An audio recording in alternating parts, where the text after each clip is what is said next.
So yesterday, I did my National League standings predictions for 2025, and now in this video, I am going to do my American League standings. Once again, I am going to go from worst to first, division by division, and give my seedings predictions at the end of this video. Not my World Series predictions, because like I said, way too early for that. But let's get on to it. These are my 2025 American League predictions. In the AL Central, no doubt about it, last place Chicago White Sox. They went 41 and 121 last year. The worst team in baseball history, and they really did nothing to improve it, you know?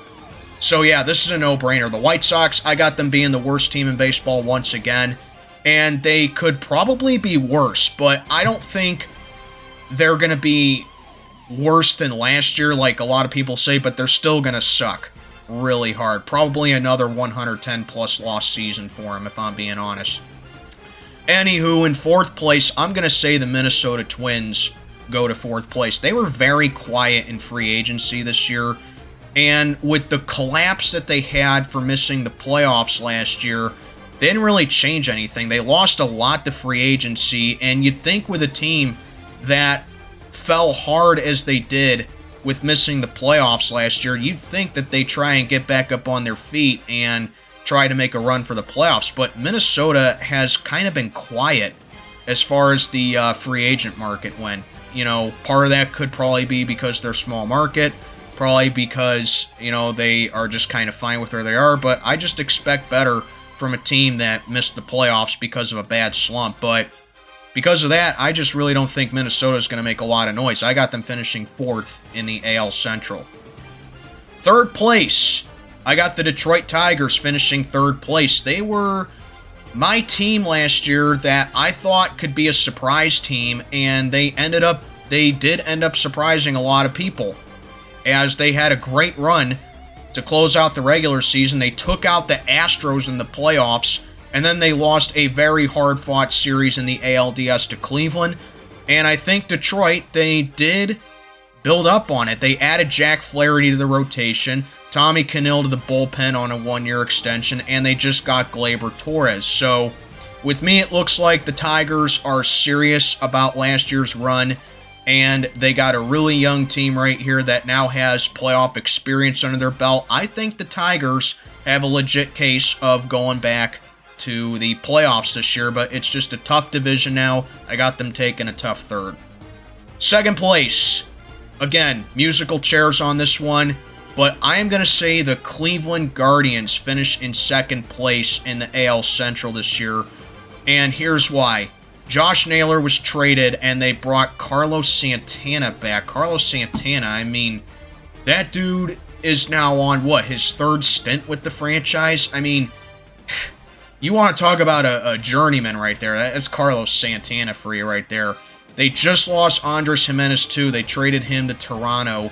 Eli Morgan went to the Chicago Cubs, and Austin Hedges is back for some reason. So, yeah, a lot of questionable moves for Cleveland right there. Biggest question, obviously, is Shane Bieber going to be coming back from Tommy John? Is he going to be the same again? You know, so those are the biggest question marks with Cleveland. They kind of have an unknown future right there. But then again, Jose Ramirez is incredible. They got David Fry, who is a really underrated piece on that team. Freeman is really solid as well. They got Steven Kwan, who's a nice, solid contact hitter right there. But they do have a little bit of a bare spot as far as the DH goes. But Stephen Vogt, I mean, he won Manager of the Year in the American League last year, so it seems like he's a really good baseball guy, and I really have faith that Cleveland is still going to be a solid team this year, but I just don't think that they're going to be as good as they were last year, so that's why I think they take a tough second. So winning the AL Central, I got the Kansas City Royals actually winning the AL Central this year. I think this team is ready. You know, they finally came out of the Woodrums last year. They made a nice run. They lost a tough series to the Yankees in the ALDS. They swept Baltimore in the wild card round, I believe. But yeah, this Kansas City team, they are young, they are exciting, and they are ready to make a run. Michael Lorenzen is back. They got Brady Singer. Brady Singer went to the Reds, and they got him for Jonathan India and Joey Weimer. They re-signed Michael Wacha, and then, of course, you got Bobby Witt Jr., who is a really good, young, and exciting player. This Royals team, they mean business, and I think they are going to impress a lot of people by winning the AL Central. I think they take that next step forward. I just think this team is ready for that. Down in the AL East, last place, I'm going to say Tampa Bay finishes last place in the AL East this year. This was the trickiest division to decide, in my opinion. So Tampa Bay, I mean, obviously, they're a well-ran franchise when you look at it at face value when it comes to their budget, when it comes to how well they run the franchise, their farm, you name it. But lately, Tampa's been kind of middling. You got Ha-Seong and Kim to the infield. They traded Jeffrey Springs to the A's. There's Danny Jensen. They got a reliever in the Jose Siri trade from the Mets. They still got Andy Diaz and Harold Ramirez, but I just see Tampa just not being enough to compete with the big boys in the American League. I think it's going to be a tough year for Tampa Bay. I think they're kind of like the Cubs to me a little. They're kind of like a small market version of the Cubs a little bit. I think this is probably an 81 or 82 win team right here, but I think they take last simply because the AL East is a tough division. So that's my prediction for Tampa Bay. Fourth place, I'm going to say the Toronto Blue Jays take fourth place. Again, not really sure where to put Toronto, so I think fourth might be a little bit of a better upgrade. And the reason I put them a little bit better above Tampa is because I think they were just more active than the Rays were. Yimi Garcia was a good addition. They traded for Andres Jimenez, as I mentioned a little bit ago with Cleveland. Jeff Hoffman, they got him to the bullpen. But Anthony Santander for 5 years was a really solid pickup. And they did add Max Scherzer.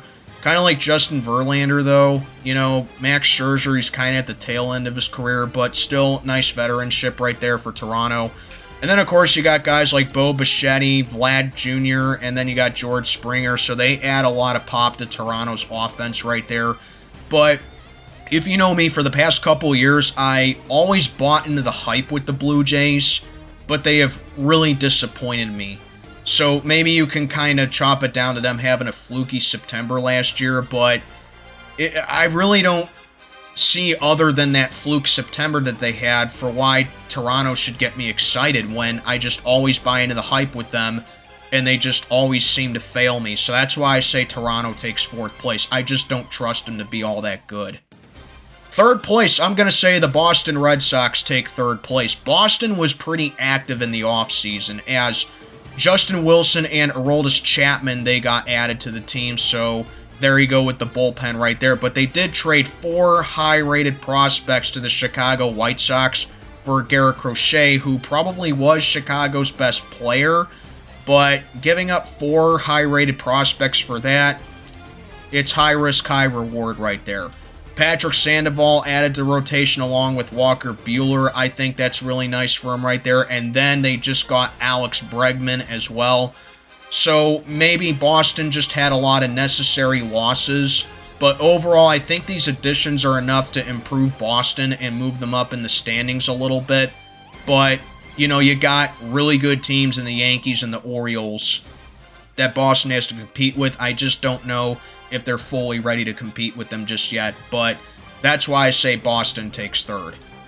Second place, it was a tough call, but I'm going to say the New York Yankees take second place, the defending American League champions. I think they fall 1 seed lower in the standings in the AL, and I got them taking a second. They're still a really solid team, but I just don't know if they're truly better than the Baltimore Orioles, as I'll get into them a little bit. But yeah, they got Paul Goldschmidt for a year. That probably is just going to be another 1-year rental, as it was with Juan Soto last year, which says a lot about the Yankees front office right now. They traded Trevino to the Reds for Fernando Cruz and Alex Jackson. They traded for Cody Bellinger. They got Devin Williams from the Brewers, Jonathan Loaiza, Max Fried as well.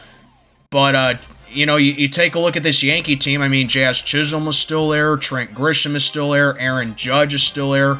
Alex Verdugo, Giancarlo Stanton. I mean, you take a look at the Yankees, the talent is limitless for them, but the reason that I don't fully trust the Yankees is because I don't trust Aaron Boone. I just never bought into him as a really good manager because the Yankees, they lack fundamentals, and I mean a lot. And if there was any indication, it was Game 5 of last year when they had that horrendous meltdown against the Dodgers up 5-0. Now, yes, LA is a stacked team. They're the best team in baseball, but the Yankees made very simple errors against the Dodgers. You ain't going to get away with that.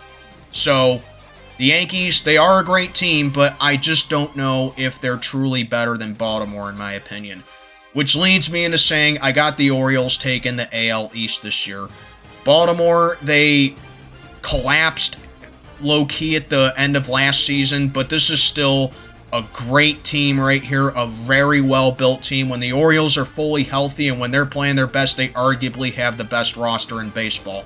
Japanese sensation Sugano, they added to the rotation.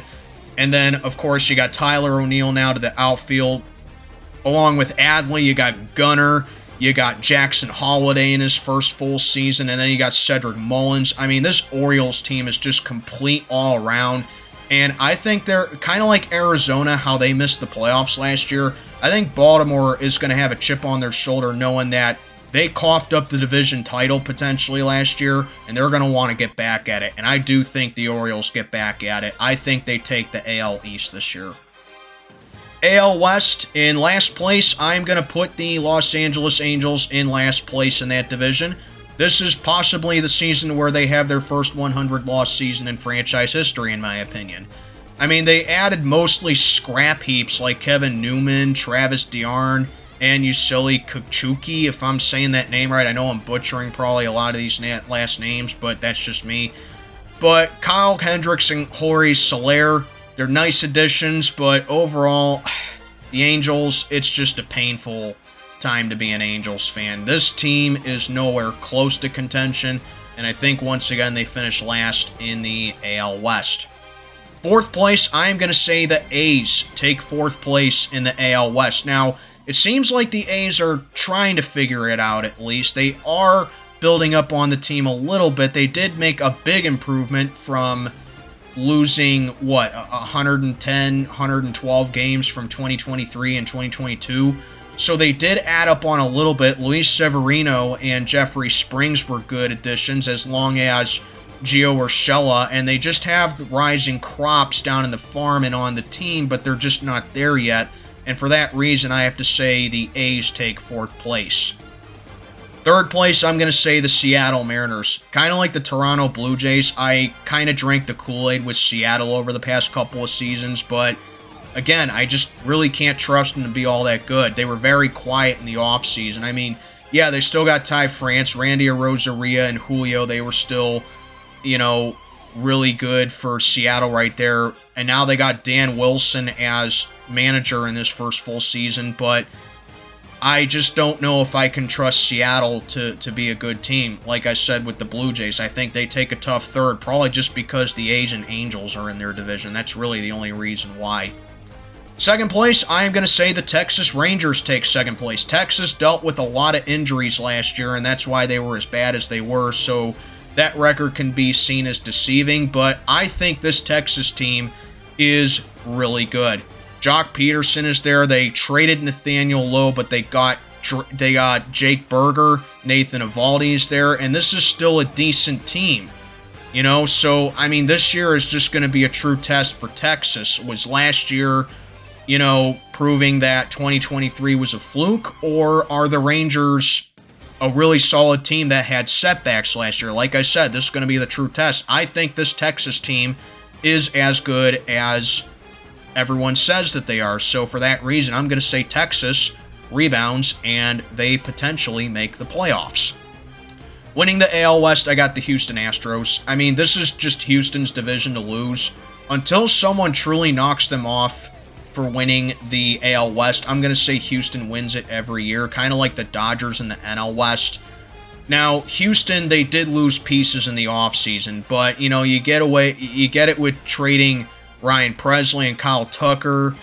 They both went to the Chicago Cubs. They brought in Christian Walker, and they got Isaac Paredes, Hayden Wiesenski, and a prospect from the Cubs as well. But Alex Bregman, losing him, that might sting a little bit as far as the offense goes for the Astros right there. But, you know, they got Carantini, they got Diaz, they still got Yordan Alvarez, and they still got Jose Altuve. That's more than enough to win them games right there. So Houston, they may not be as dominant as they once were, but they're still a formidable opponent in the American League. And that's why I got them taking the AL West. Alrighty, now let's move on to my American League seedings predictions. I am going to say the Baltimore Orioles get the #1 seed in the American League this season. Taking the 2nd seed, I got the Kansas City Royals, so the small market teams getting seeds 1 and 2, while the Astros take seed #3 in the American League. Wild cards, up for grabs, but it is a little top heavy, as I'm going to say the Yankees take the first wild card, I'm going to say the Cleveland Guardians take the 2nd wild card, and the Texas Rangers return to the playoffs, taking the #3 wild card in the American League. So, those are my standings predictions for the MLB this season.